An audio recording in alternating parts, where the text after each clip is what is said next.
My pro-life journey didn't start with Elijah. It started way back in 2003. I was down at the Detroit Auto Show with my friends. It was an annual trip we did.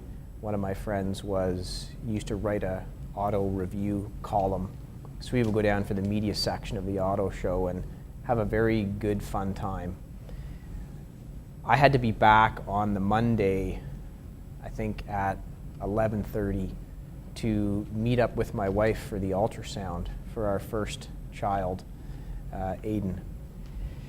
The weather was terrible. We're driving from Detroit. Might have been a bit tired from some fun the night before, and I thought I was going to miss it. It was terrible. We got into the parking lot of the hospital. I jumped out of the car. My friend took it and parked it somewhere else. I ran in. My wife was there, extremely unhappy because I just barely made it. But the moment was seeing the ultrasound. Looked at the ultrasound. I'd never contemplated, I'd never really thought about life, pro-life, anything. And I saw the ultrasound, and it was my first sort of eureka moment. I looked at that and said, I was just blown away. Just, wow. I didn't know if it was a boy or a girl. We didn't want to know, but just the image, the movement, listening to the heartbeat, it was, I can, as I close my eyes now, I can see myself in that room and feel that moment all over again. When my wife became pregnant with Elijah, we did the standard tests we always did, and the first tests came back saying 75% chance of a genetic abnormality.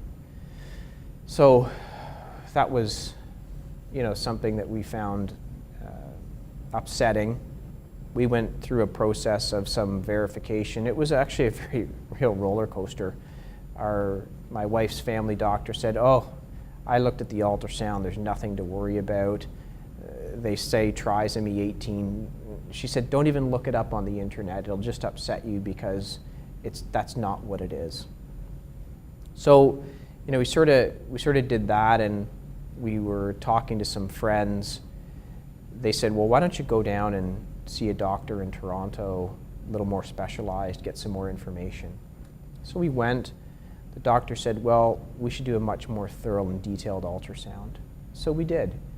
And as I'm thinking about it now, you contrast this ultrasound with the first one, and we both saw in the ultrasound the characteristics of a child with trisomy 18, the clenched fists, the rocker ball feet as they call them. So we knew with some certainty there was a problem there. The doctor said it's not conclusive, you should have an amnio done. So we did that next, and we got the results. It was 100% guaranteed trisomy 18. The challenge for both of us after that was the advice we would receive from various doctors in the process. We went for genetic counseling right after that first test. The first thing we were presented with was options on abortion. We weren't given any information on, how do you deal or how do you raise a child that may have a genetic abnormality. And it was the same thing the whole process along. It was always, this is a terminal condition. We don't really consider this to be a viable child. So if you want to abort, you can abort. When we'd meet with, the doctors as we get close to delivery, it was, don't have a C-section if the child's in distress, feel distress during delivery because you're just prolonging suffering.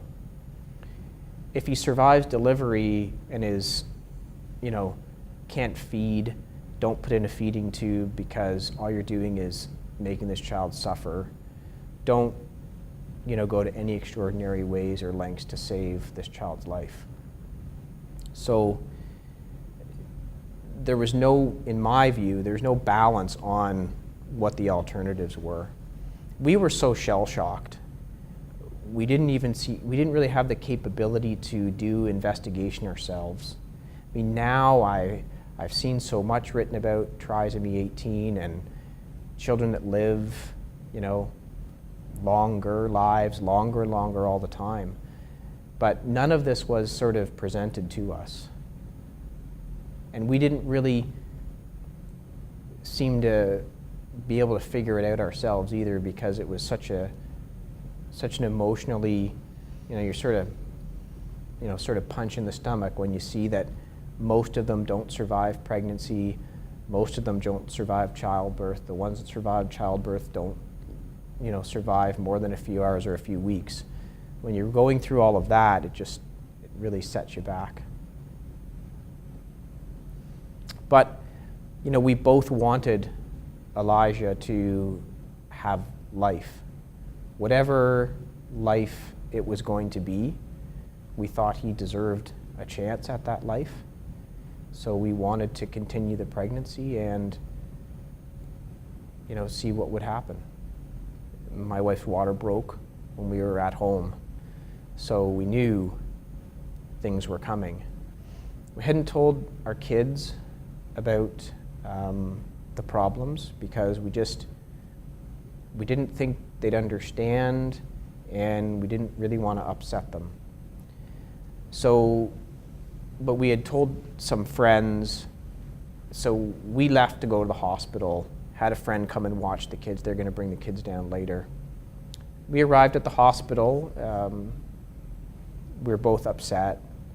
We both weren't ready. I think it was 32 weeks, 31 weeks, somewhere around there. So, it was early, so we were surprised and upset that it was early. Received great care at the hospital. They were wonderful. My wife's family were all there. They traveled down as well. The labor went on a reasonable amount of time, and when our kids arrived, they came, they saw my wife, they saw myself. They went, the staff at the hospital were wonderful. They arranged for a room for them to go and sleep because it was, I think they went to lie down at around 11 p.m., somewhere around there. Elijah was stillborn, and I think we sort of thought that was what was going to happen. They didn't use any heroic measures because we didn't think it was what we were supposed to do. I think we both regret that now. I know I do. I think Leanna does as well. I then we held him, both of us. I went and woke up my kids and had to tell them that there was a problem. It was very hard. But such a beautiful moment afterwards. We all held them. Both our kids. It was hard letting go. I think he was born at about 2:33 in the morning, somewhere around there. I think we let him go the next day around 9 or 10. Had some friends who came and took pictures. We weren't prepared. So thankful they did. We have pictures now, which is great. I think as painful as it was, I think if we had had an abortion, it would have been far worse.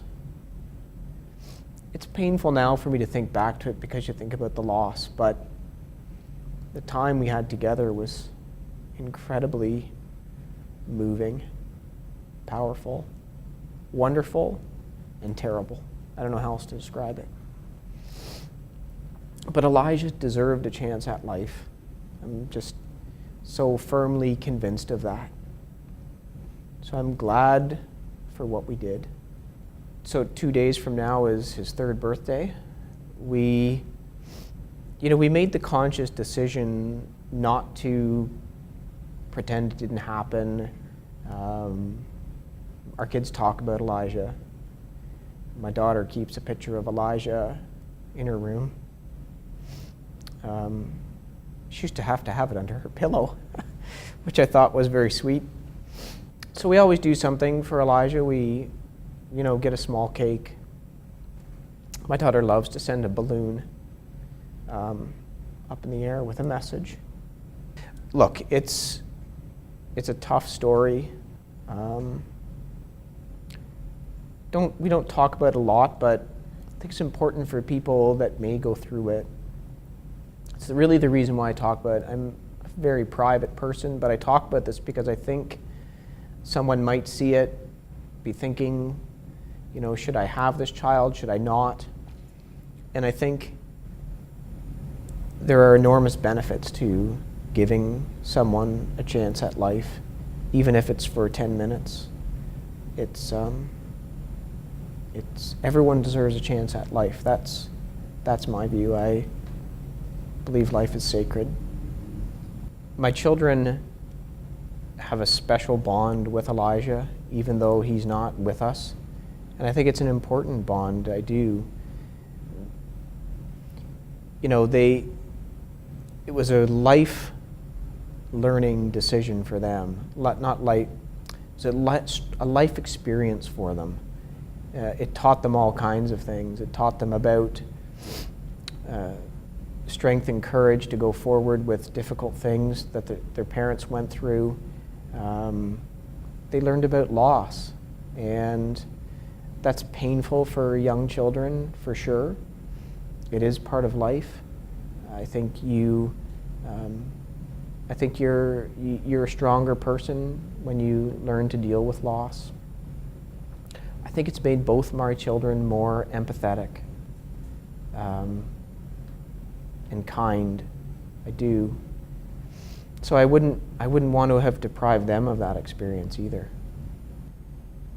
Elijah's birth was an incredibly powerful experience for our entire family. Our children were there. They were able to hold him. We were able to hold him. Our families came. They were able to hold Elijah as well. It was incredibly painful holding our son who was stillborn. I remember thinking that my heart had actually physically broken at one point. But the moments we had, they were only a few hours, were so powerful for us as a family. I can't imagine how terrible it would have been if we didn't at least have those 7 or 8 hours. I think life is sacred. I think everyone deserves a chance at life. I don't know how else to summarize that. Children deserve to have a chance at life. We should let life win.